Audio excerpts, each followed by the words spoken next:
ఇది కల కాదు, నిజమే. నీకోసం శౌర్య ఎదురు చూస్తూ ఉంటుంది. నాన్న మాట అన్నాడంటే అది జరిగి తీరుతుంది అంతే. థ్యాంక్ యూ నాన్న.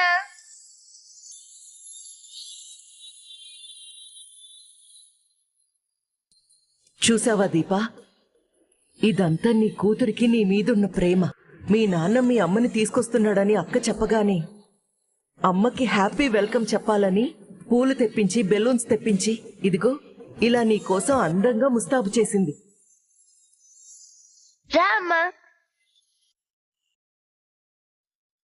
ఆగు దీపా, నీ అదృష్టానికి ఎవరి దిష్టి తగిలిందో ఏంటి? నీ సౌభాగ్యం మీద ఏ పాపిష్టి కళ్ళు పడ్డాయో తెలీదు కాని